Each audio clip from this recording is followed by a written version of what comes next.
Hi, and welcome to Math 24/7. Let me get this out of the way here.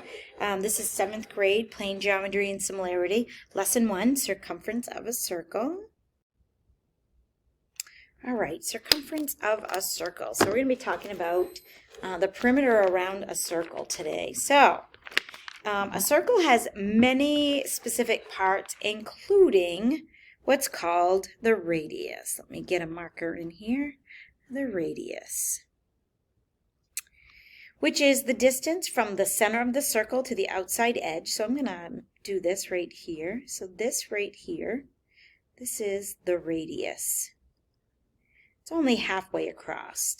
Then we also have, I'm going to do this in a different color, we have the diameter. Oops, there we go. Diameter, okay. D, a straight line that passes through the center. So this is going to be the diameter. I'm just going to write so you can see diameter. And it has two endpoints. Let me put the little endpoints on there. And then lastly, we have the circumference, which is just a fancy circle word for perimeter or the outside edge. So let me see if I can make this work. Circumference.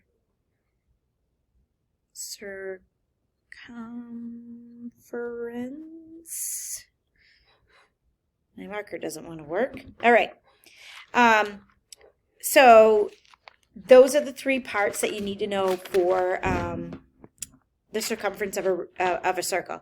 So radius, looking at our diagram, hopefully you can tell that if you take the radius, you could put it here, and then it would take another radius. So it would take two radius, and that would equal the diameter. So 2 times the radius equals the diameter. Or if you took the diameter and you cut it in half, it would equal the radius. So really in all of this, radius is half the diameter. Diameter is twice the radius. So whoops, I forgot my little equal sign.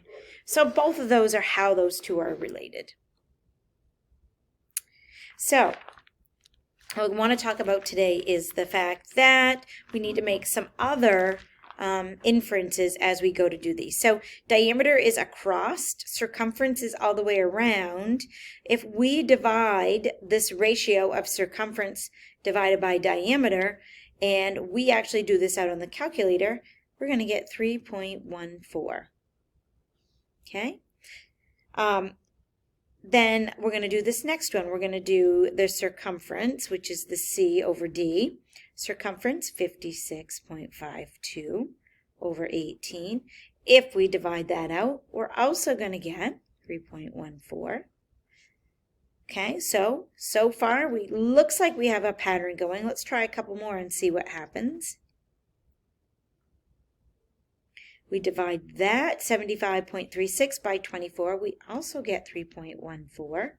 So probably, most likely, when we do this out, we divide that out. 113.04 divided by 36. Yep, you guessed it. It's 3.14. So no matter what the circumference is, if you take the radius, the diameter, it is going to give you pi, 3.14, which is equal to this wonderful symbol right here, which we're going to talk about. It's a Greek letter, and it is used in finding circumference and also area. All right, so circumference. Here is the formula. There's two ways to find it, and because we talked about how the diameter and the radius are related, you'll see why you can use either or. So area, I'm sorry, not area, we are doing circumference. Let me erase this part so it's not confusing. So we are doing circumference equals pi times the diameter, or we also said diameter is also the same thing as 2 times the radius. So both we can use because this is equal to the diameter. So here we go, whichever one. In this case, we have the radius, so we're going to use this formula up here. So area equals pi 2r. And remember, no operation signs between them means multiplication. So this means pi times 2 times r. We're going to plug in our values. We're going to use 3.14 for pi times 2 times 6. In terms of pi, it's pi times 12. And our circumference is going to be 37.68 inches.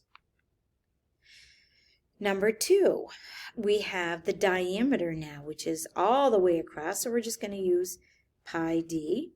So we're going to plug in our values, 3.14 times 14, so it's pi times 14, and our next one is going to be 43.96 centimeters, because this is centimeters.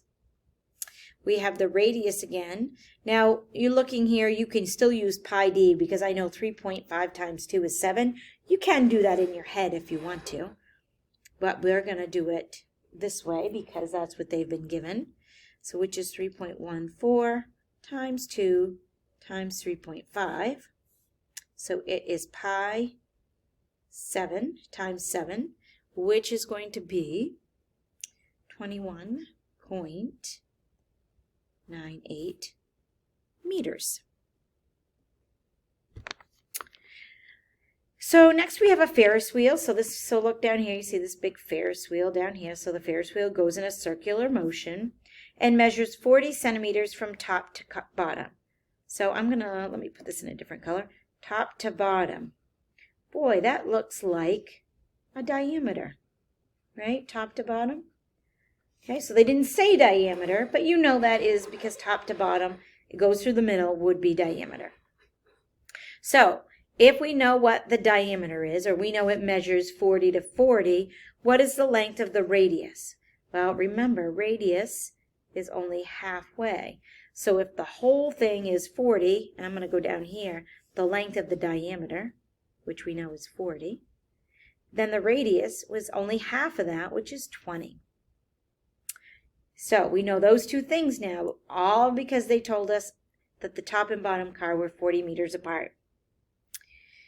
So if we want to know that, or we want to know that a car travels one time around, and we're talking about a car in the Ferris wheel, how many meters did it travel? Well, we're looking for circumference. And I like to use diameter when I have it because it's just less numbers. So it's pi times the diameter. So circumference equals 3.14 times the diameter was 40. So they traveled, if we multiply that out, it's 125.6 meters all the way around. Okay? On another Ferris wheel, a car will travel 100.48 meters to go all the way once around. So all the way around, so this is the circumference. Okay? What is the height from the top of the bottom? So what are we looking for? The height from the top of the bottom, we said was diameter. So we're looking for the diameter. Okay? So let's plug in what we know. Pi times d.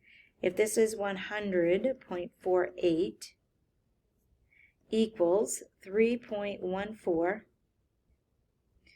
times d. We now have a one-step equation, and the opposite of multiplying by 3.14 is to divide. Remember, whatever you do to one side, you must do to the other. So we're left with d on one side, and if I plug in 100.48 into my calculator and divide it by 3.14, it gives me a diameter of 32 meters. And that is today's lesson.